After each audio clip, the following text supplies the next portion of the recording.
Hey, my reactors. So I'm on chapter 23, and it states, "I don't want to shoot you, but I can't make no promises either." Slade. Finally, Slade will be able to see his brothers after what seems like forever. He pulled up to public storage and drove toward his unit. Entering his code, he waited for it to automatically open, revealing all of his brothers, with the exception of Knox, inside. The Baker boys were beautiful, each of them standing over 6 feet tall, and in Mississippi, it was said that they were built to last. Their bodies would chisel as if they were just released from prison. Slade and Audio walked into the unit and embraced their family. To be separated from each other was hard because they were together all the time. The moment Brian Baker, aka Killer, and Major Baker saw Slade and Audio faces, they knew something was wrong. Slade was the leader in the family, and if he was rocked, they knew the foundation was in trouble. "Where y'all been?" Slade asked. "We were supposed to hook up days ago." "I know, man. Shit was crazy," Major said with his hands stuffed in his pocket. His manner was easy does it, and he didn't get rattled about too many things. "We spoke to Knox some days back, and he said not to use cell phones from here on out. He don't trust nobody, not even the phone companies. He said he's going to hit us at Marky's when he can link up with us. But for now, that's not the only number he. For now, that's the only number he feels safe enough to call." He also said hold out on going to Marky's crib, but we couldn't call and tell you. "That's why we called Ma," he said. He might still be followed," Killer responded, leaning up against Slade's truck. Killer was the violent type, who was sometimes arrogant. We've been sleeping in this bitch." He pointed to some pillows and a few sheets in the corner.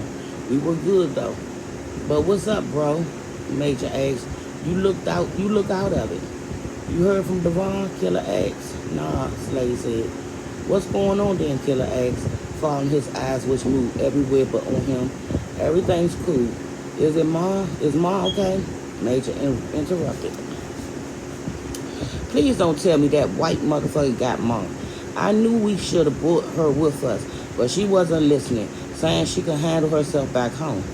"It's Devon," Slade said in a low voice as his brother continued to rant and rave. "Now something happened to her, and it's all our fault. What we gonna do?"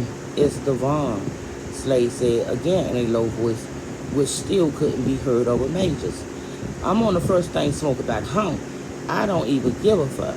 It's Devon's," Slade yelled. Now he heard him. "It's not Ma." Both Killer and Major breath a sign of relief. His words stunned. Killer fell off balance and moved towards the wall for support as Major battled with the space around him by throwing wild punches into the air.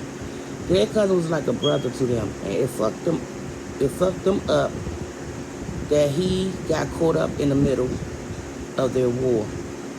If they were to tell the average person their story, it would be unbelievable. Life was normal before the police came to them for help. Some months back, they'd take one look at their police records, which were thicker than a best-selling book, and draw an immediate conclusion, but they'd be wrong. They did regular shit they were known for in their neighborhood, but nobody expected more from them than minor crimes, with the occasional fist fight due to stealing someone's girl. When a motorcycle club called Killer Bees came into town, whose 10 members were convicted of crimes ranging from violating to murder, everyone knew they would be in trouble. Houses were vandalized, women were violated, and people were brutally beaten and robbed. It wasn't until people started showing up dead that the police realized the crimes were serial and systematic. When the crime spree first happened, the Baker boys were being brought in one by one for the sudden crime wave, which each of them were able to provide solid alibis. The city officials realized what they knew all along, that the murders were not their MO. Eventually, crime was so bad that it was hard for the police department to handle without getting the FBI involved. Sheriff Kramer was arrogant and didn't want outside help because of past issues that occurred in his town that he was unable to handle. He feared his job was on the line, so when the sheriff came to Della Baker's house to speak to her 5 sons and nephew Devon, she knew something was up. The sheriff was essentially deputizing her sons, saying that if they helped him get rid of the biker club, he would forever be in their debt, and so would the city officials. Della said she appreciated his debt, but she wanted the charges on the auto theft against audio dropped, which he accepted. All the brothers except for Knox thought about how much they'd be able to get away with in Mississippi if they looked out for the sheriff. Knox didn't trust one bit. He saw trouble miles away, but when they shook his hand, it couldn't be stopped. One by one, the Baker boys, under Della's leadership, assisted the sheriff and deputies in getting rid of the bike club. Things was going great until an official police officer shot and killed another officer while taking down the last member. The officer's murder changed the rules of the engagement. Instead of accepting responsibility, he convinced Sheriff Kramer to say Knox and his brother were to blame. He didn't want to be under investigation only to lose his benefits since his 7-month-old baby was in the hospital dying of cancer. So behind Baker boys' back, the police changed the script saying that they, in conjunction with the biker club, caused all the murderers, included that of the officer. Before long, everyone was looking for the brothers, wanting them brought to justice immediately. In neighborhoods, counties, any officer with a badge was looking to get his hands on the men responsible for killing one of their own. The underground message was clear: shoot to kill. Sheriff Kramer wanted them dead and not alive to stand trial. But there was one problem. During the original conversation Sheriff Kramer had with Della, Knox was smart enough to record the entire meeting on his cell phone. When he learned of the recording, he offered $100 to whoever turned them over dead or alive. Della Baker would die before she saw her boys harmed in any way. When Della learned of the hit, she went into hiding in Mississippi and ordered her sons to D.C. to stay with their nephew, to stay with her nephew Marky until they could be reunited. Before they left, Slade made an executive decision and ordered the brothers to split up.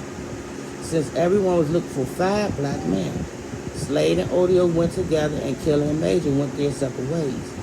Knox decided to go solo and Devon stayed behind to protect Della. Everything was working out until Devon came out of hiding to buy groceries. Sheriff Kramer couldn't believe his luck when he spotted him. And hours later, he was dragged behind the back of his car.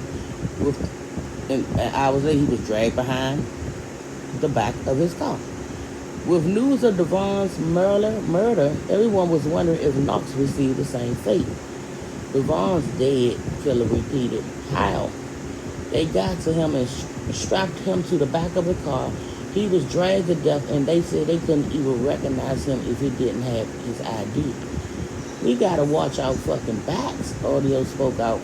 Them crooked ass cops not playing. And they should, and why should we? I'm telling you, if a cop steps to me, DC or not, I'm blowing his motherfucking head off. Calm down, Slade said, looking at his brothers. They push their feelings down deep and listen to him speak. Besides, if he snapped, everyone will be in danger and it will take days to calm him down.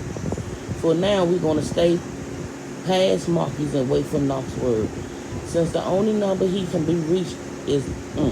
Since the only number he can reach us on is at his crib. We need to lay low. We need to lay low. No getting it. No getting into shit with niggas out in the streets. He looked at audio. Not for nothing, Slade. But I hope you taking your own advice too. Because once you lose it, you lose it. They got silent. I'm talking about you, Slade. Said, not me. I'm not feeling staying at Marcus. You know how that nigga be tripping about his place and shit? Major said, well, Devon did. I might be liable to snap on that food if he come at me sideways. Yeah, we're not going to be able to stay there long, Slade.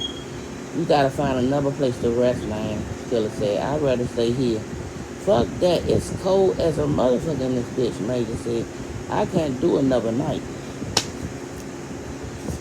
We ain't got no choice. It's Marky place or nothing. We gotta keep our heads on and get our family back.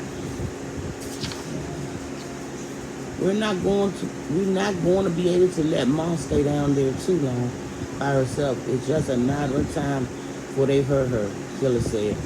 Fuck you saying that shit out loud for, Slade said as he jammed his fingers in his chest. What is you doing? Nothing. You speaking that shit into existence? That's something going to happen to Mom. Y'all so busy barking. You better think before you talk. That shit is real, Killer said. He was trying to hold his tears back. His own words made him sick to his stomach. They bound to get at her if we don't get her out of there. She can hold her own, Slade said, looking at them. Plus, they want us, not her. What about money? We're not going to be able to do shit without paper, Major said. That's what I've been saying. We can't even bring Mom out here if we wanted to. Right now, we broke as shit, Audio said. I feel like a fucking faggot. Slade rubbed his calloused hands over his bald head. His brothers were right, and he knew it. But he was in an unknown city and didn't know the ways of the land. How could he make moves when he wasn't able to see clearly? I gotta think, Slade said, jumping into his truck. He didn't know if he was going to scream or cry, but he didn't want to do it in front of them. Where you going, Audio asked. To clear my heads.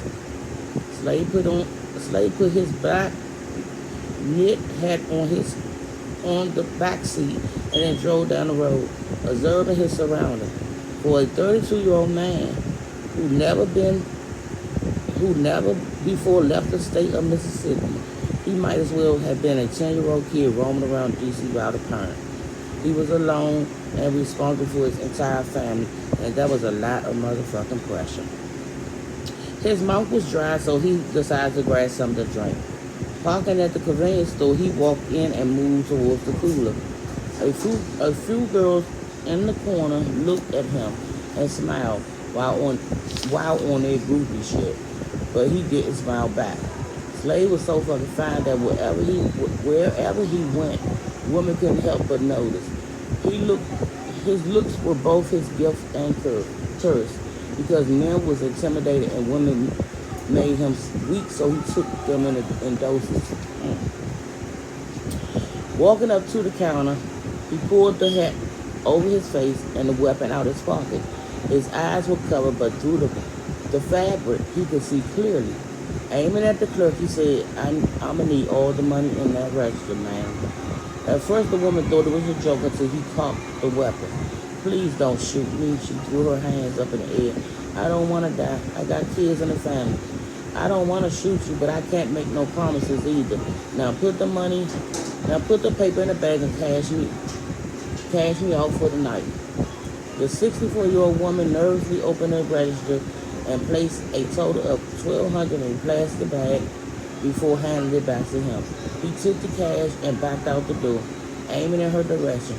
His heart broke momentarily because the woman reminded him of his mother, who he was sure was her same age. He jumped in his truck and peeled out before anyone could spot him. Robbing innocent people was not his thing, but he knew at that moment that he'd do it again if it meant providing for his family. Slade saw the look in his brother's eyes and knew they were desperate and capable of anything. He would rather take charge of the situation and do the crime than have to worry about the three of them.